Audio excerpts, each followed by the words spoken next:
Come and fly away with me. Come and fly away with me. Come and fly away with me. Come and fly away with me. Come and fly away with me. Come and fly away with me. Come and fly away with me. Come and fly away with me. Don't you be afraid, everything will change. You and I jumping off the edge. They say dreamers never die, so come. Travelling always appeared to be for rich ones, bold ones, and lucky ones. I was none of them. I kept fantasizing about visiting a country abroad, but I convinced myself that it was too costly. But in 2024, I took a gamble and travelled to Kenya. And I experienced a life-changing transformation and a new mindset towards travelling for life ever thereafter. Kenya was not a destination, but a demonstration that one can have a glimpse of beauty in a country and not go bankrupt in the bargain. Nairobi, the pulse of Kenya. If I could use one adjective to describe Nairobi, I'd say alive. Nairobi thunders with activity between morning and dusk, a constant beat that will not cease. Nairobi, Kenya's capital city, is a city in which modernity and heritage collide, and in which heritage and culture occupy nook and corner. It's a city that cannot be summed in one single identity, but paradoxically succeeds in doing precisely that. Nairobi, at times regarded as the green city in the sun, is Kenya's commercial and cultural hub. Nairobi's a mix of modern skyscrapers and buildings with heritage dating back to its British colonies' days. There's no shortage of activity, but Nairobi's greatest feature is its knack for putting the whole world at your doorstep. Nairobi National Park, for one, a 15-minute drive out of Nairobi's city proper and a national preserve in its heart. Where else can one glimpse lions in the wild with a city skyscraper in the background? It's an inexplicable, surreal high, but one that best describes Nairobi: unorthodox, breathtaking, and full of twists and turns. Mombasa, where culture and the ocean collide. Nestled along the idyllic coastline of Kenya, Mombasa is not exactly a city, but a love affair of the ocean with centuries of traditions. It is not beautiful in one particular landmark, but how the past and present are intertwined to create an atmosphere so different from any other part of the country.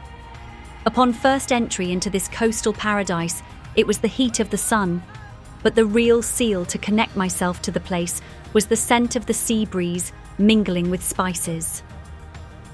Mombasa is the second largest city in Kenya and is the main coastal hub. Once ruled in succession by the Portuguese, Arabs, and British, each leaving their signature on the architecture and culture of this historic port city, it is a fusion of cultures. But it is not just the history that makes Mombasa so alluring.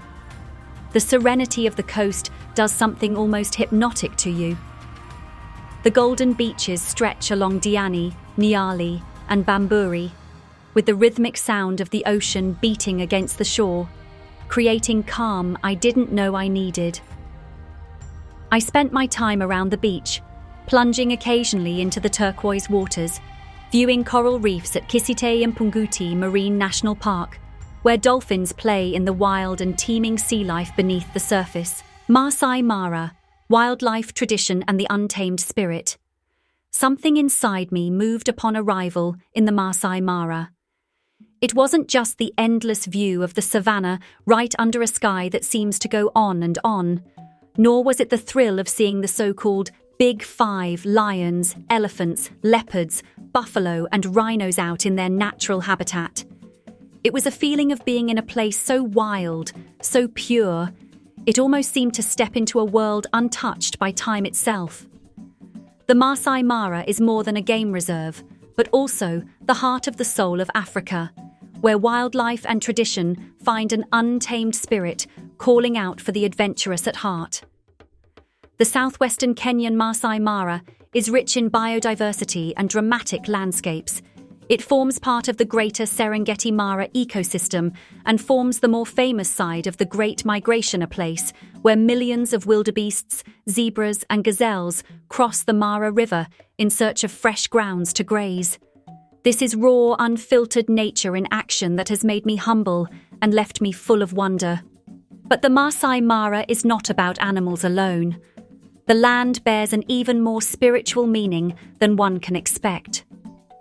The people, the Maasai people who have remained harmonious for years with this land, become one with all other Mara, as much of it as it is of itself. The colours, the beading, brilliant red 𝐿𝐶𝐭 against golden grasslands add into one fantastic scene.